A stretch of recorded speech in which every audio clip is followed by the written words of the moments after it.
Was the Irish potato famine a genocide? Yeah, it was. So let's talk about it. Ireland was conquered by the United Kingdom, by Great Britain. They were made into a colony by force.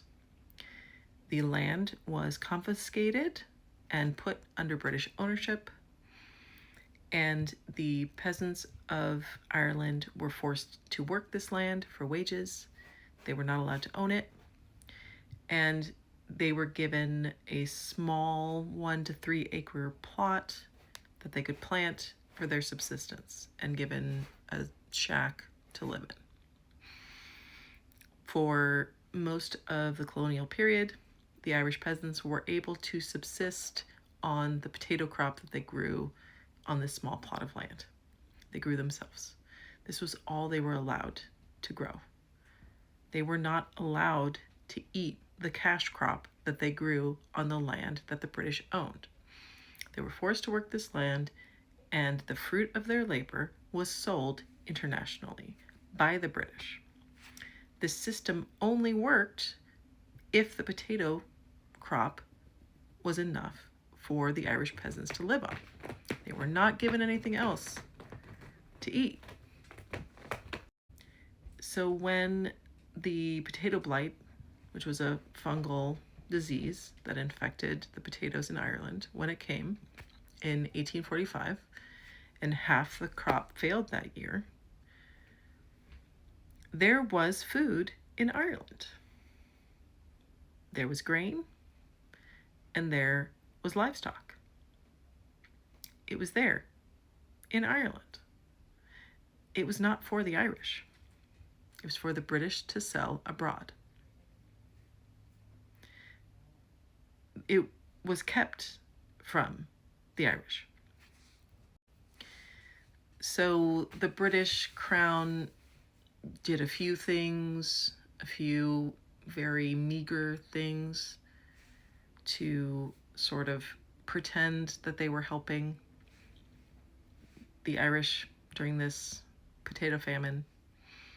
They offered cornmeal for sale at a discount if you happened to live near a cornmeal warehouse and had the money to purchase the cornmeal at a discount. They provided that. They set up a chain gang so that whole families, men, women, and children, could work breaking rocks. And for that, they would be fed porridge and pretty much nothing else. They weren't paid, but they were fed if they broke rocks.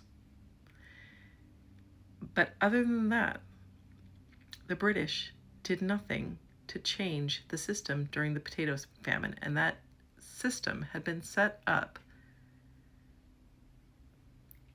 to demonstrate that the Irish did not matter,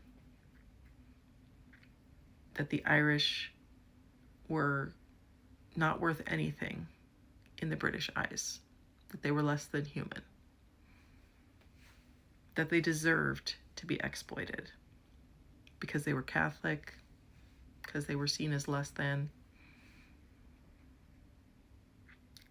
The man who was put in charge of the famine relief by the British government believed that famine was a natural process to take care of excess population. So that's who was in charge of the famine relief in Ireland. 1 million men, women, and children starved to death in Ireland in about 5 years.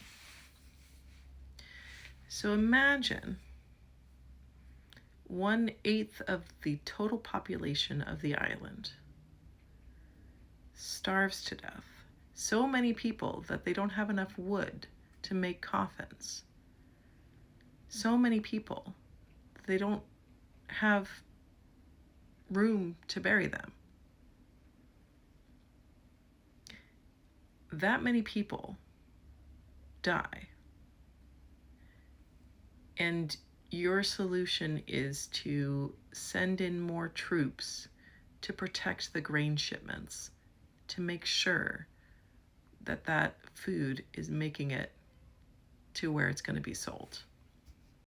A couple of years into the Great Hunger, or the potato famine, as we call it in the United States, the British government offered to put money into charity to help the people of Ireland. But they insisted that the wealthy landowners in Ireland contribute half of the funds to this charitable work.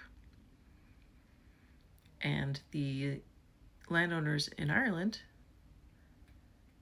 instead paid the money for tickets on ships to send the starving people of Ireland to the United States, because they figured it would be cheaper for them in the long run if they just paid to make this problem go away.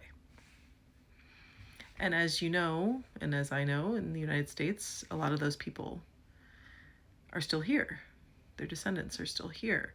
But some of those people went down in shipwrecks. They were in horrible conditions on these ships. They were often not given any food on the ships and just starved on the ships. This, on every level, was a demonstration of some of the darkest and most callous inhumanity that you can imagine. There is a reason why, in the United States, when conversations of genocide come up, that your Irish friends and family pipe up and say, the potato famine.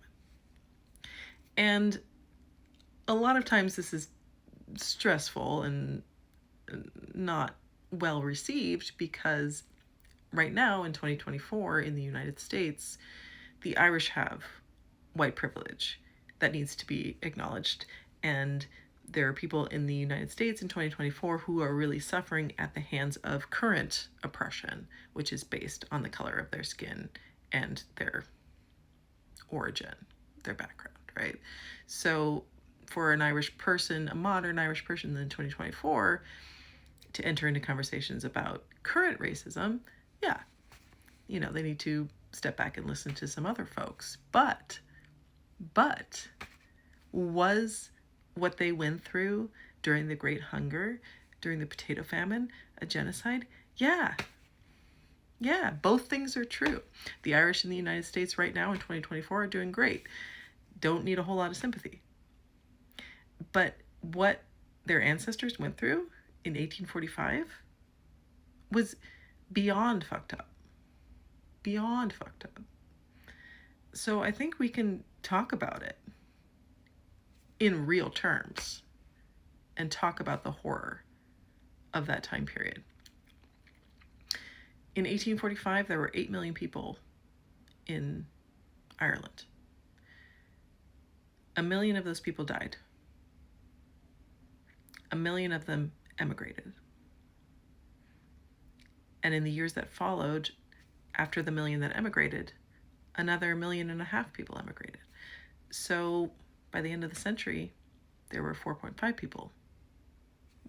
million people in Ireland. So they lost half their population due to this trauma. I mean, I think we can acknowledge the crimes of history honestly. And this is one that we should acknowledge honestly. That's what happened.